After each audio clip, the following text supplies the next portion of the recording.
In today's video, I'm going to teach you how to add images to a Substack post.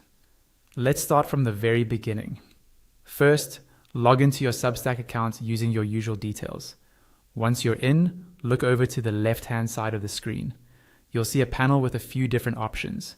Find the Create button, click on it, and from the drop-down menu, choose Article. This will open up the Substack article editor where you'll be writing your post. Inside the editor, you can start setting up your article. Add a clear title at the top so readers know what the post is about. If you like, you can also add a subtitle just below it to give a little more context or a short teaser. Then move down into the main body area and begin writing your content.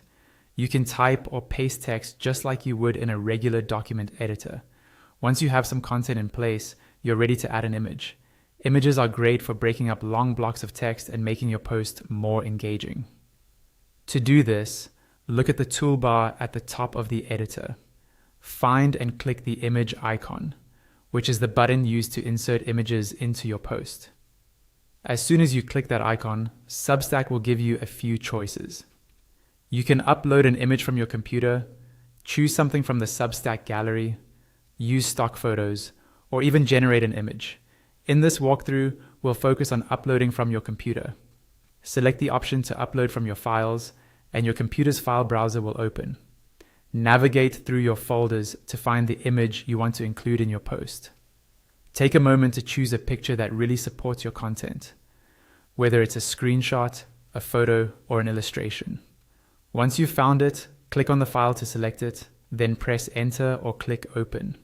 Substack will upload the image and place it directly into your post where your cursor was. From here, you can customize how the image appears. Click on the image once to select it. A small menu or more options icon will appear on or near the picture.